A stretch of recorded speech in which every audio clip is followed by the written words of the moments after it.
السلام علیکم ورحمۃ اللہ وبرکاتہ۔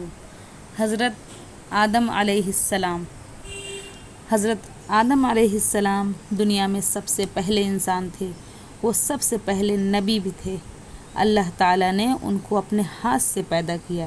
جب اللہ تعالیٰ نے فرشتوں سے کہا کہ وہ آدم کو پیدا کرے گا تو انہوں نے کہا، کیا تو زمین میں ایسی مخلوق بنائے گا جو اس میں فساد کرے گی اور خون بہائے گی، جبکہ ہم تیری تعریف کے ساتھ ساتھ تسبیح کرتے ہیں اور تیری پاکیزگی بیان کرتے ہیں۔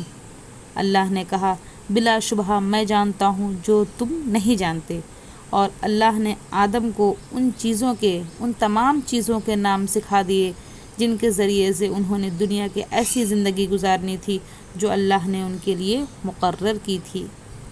پھر انہیں فرشتوں کے سامنے پیش کیا اور کہا، اگر تم سچے ہو تو پھر مجھے ان چیزوں کے نام ہی بتاؤ۔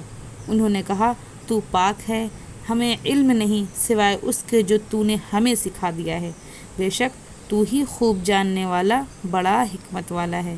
اس سے فرشتوں کو پتہ چل گیا کہ آدم علیہ السلام اور ان کی اولاد کی زندگی جس مقصد کے لیے اور جس طرح کی ہوگی وہ ابھی اس کو نہیں سمجھتے۔ فرشتے آدم علیہ السلام کو پیدا کرنے کے بعد اللہ تعالیٰ نے تمام فرشتوں کو حکم دیا کہ وہ آدم علیہ السلام کو سجدہ کریں، تاکہ وہ جان لیں کہ آدم علیہ السلام کی زندگی اعلیٰ اور عرفہ مقاصد کے لیے ہے۔ تو ابلیس کے سوا سب سجدے میں گر گئے۔ ابلیس جنوں میں سے ایک جن تھا، اس نے سجدہ کرنے سے انکار کر دیا اور اکڑ دکھاتے ہوئے کہا، میں اسے کیوں سجدہ کروں؟ میں اس سے بہتر ہوں۔ تو نے مجھے آگ سے پیدا کیا اور اسے تو نے مٹی سے۔ اللہ تعالیٰ نے آدم علیہ السلام کے لیے ان کی بیوی حوا علیہ السلام کو پیدا کیا۔ قرآن مجید میں حوا علیہ السلام کے بارے میں بتایا گیا ہے کہ ان کے ذریعے سے آدم علیہ السلام کا جوڑا بنایا تاکہ وہ ان سے سکون حاصل کر سکیں۔ آدم اور حوا علیہ السلام کو جنت میں رہنے اور اپنے مرضی کی زندگی گزارنے کی اجازت دی گئی۔ یہ خوبصورت زندگی تھی۔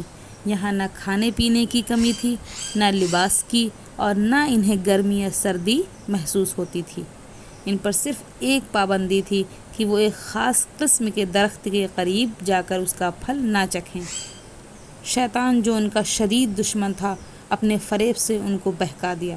شیطان ان کا خیرخواہ بن کر آیا اور ان سے کہا، تمہارے رب نے تمہیں اس درخت سے صرف اس لیے روکا ہے کہ کہیں تم دونوں فرشتے نہ بن جاؤ۔ یہ چیز شیطان نے کہا، یا کہیں تم دونوں ہمیشہ کی زندگی نہ پالو۔ وہ شیطان کی باتوں میں آ کر اللہ کا حکم بھول گئے اور اس کی نافرمانی کرتے ہوئے انہوں نے اس درخت کا پھل توڑ کر کھا لیا۔ پھل کھاتے ہی ان کے جسم سے ان کا لباس اتر گیا اور وہ دونوں مارے شرم کے جنت کے پتے جوڑ جوڑ کر اپنے آپ کو چھپانے لگے۔ اس پر اللہ تعالیٰ نے انہیں یاد دلا دیا کہ میں نے اسی لیے تمہیں اس درخت کا پھل کھانے سے منع کر رکھا تھا اور تمہیں بتا دیا تھا کہ شیطان کی بات نہ ماننا، وہ تمہارا کھلا دشمن ہے۔ پھل کھانے والی غلطی آدم و حوا علیہ السلام دونوں سے ہوئی تھی۔ اس میں جتنا قصور آدم علیہ السلام کا تھا اتنا ہی حوا علیہ السلام کا تھا۔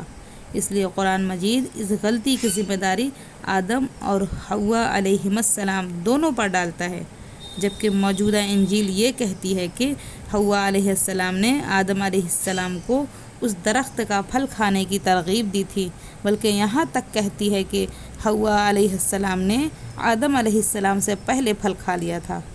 قرآن مجید یہ نہیں کہتا کہ حوا علیہ السلام آدم علیہ السلام سے زیادہ قصوروار تھیں۔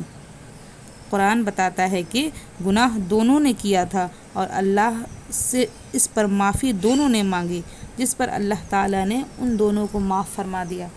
دونوں نے معافی مانگنے کے لیے یہ دعا کی تھی، ربنا ظلمنا انفسنا وان لم تغفر لنا وترحمنا لنکونن من الخاسرین۔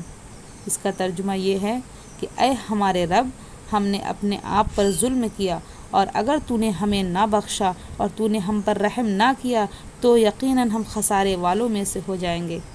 اللہ تعالیٰ نے دونوں کی گناہ کو معاف کر دیا اور انہیں زمین پر اترنے کا حکم دیا۔ تم دونوں اکٹھے اس سے اتر جاؤ۔ تم میں سے بعض کا دشمن ہے۔ پھر اگر کبھی واقعی تمہارے پاس میری طرف سے کوئی ہدایت آئے تو جو میری ہدایت کے پیچھے چلا نہ وہ گمراہ ہوگا اور نہ وہ مصیبت میں پڑے گا۔